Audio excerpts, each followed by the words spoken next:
Just after the sun rose on Wednesday, people began streaming into the Mombasa terminal station. There was a red carpet, a helicopter and Kenyans dressed in their very best attire, with shimmering fabrics and dazzling hats. A little more than 100 years after the British built a railway through their East African colony, Kenyans celebrated building one of their own. Consolata Muvia took a bus more than 10 hours to come to Mombasa for the first time, and she was entranced by the train waiting at the station. "And what I understand there is tea. There is a toilet. I want to see even the type of toilet is there and what," she said laughing. "And what because, if I hear that there is a toilet there, I just imagine how. I am always traveling by bus and there is no toilet. How can there be a toilet here? So, I am happy. And what?" Peter Asiakamwika, 69, was marveling at the machine in front of him.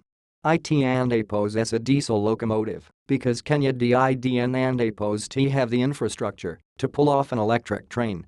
Still, moving at around 65 miles per hour, it is going half the time it takes to get from the port city of Mombasa to the capital city of Nairobi. And what this one is going to make our country richer than it has been and what, Asiakamwika said. He looked around at the terminal, a modern building with swooping lines and a tower that reaches high into that vast African sky. He was awed. He says the building of this train is already overriding the colonial legacy left by the British.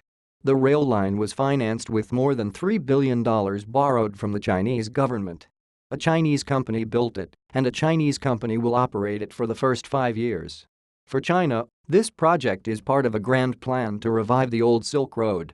In Africa, China imagines a vast network of rails from Kenya through Uganda and Burundi and up to South Sudan that can help it move its goods in and out of the continent with expediency.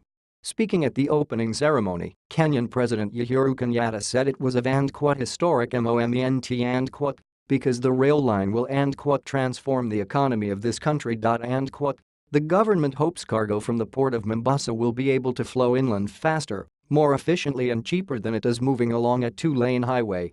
But critics have denounced the project for saddling the Kenyan people with debt. Back in 2013, the World Bank said it would not help finance the project, and it also released a damning report questioning the project and APO's financial logic. Kenya was already running a railway left over from colonial times. According to a World Bank analysis, refurbishing that rail would have resulted in the same performance as the new line and cost less than half of what it took to build the new railway. At the inaugural ride, however, finances were not discussed. To singing and dancing, President Kenyatta boarded the train, and it began to snake its way across swaths of African bush. It and APO's a route that the British termed the Lunatic Express, in part because lions had a habit of eating the men working on the railway. But it and APO's spectacularly beautiful country. It and APO's rugged plains dotted with hulking hills, and every once in a while you and APO's real likely to spot an elephant or a baobab tree jutting improbably from the ground like a prehistoric giant. And as the train cut its way from one town to another, over the course of 300 miles, one thing became certain: this was a proud moment for Kenyans.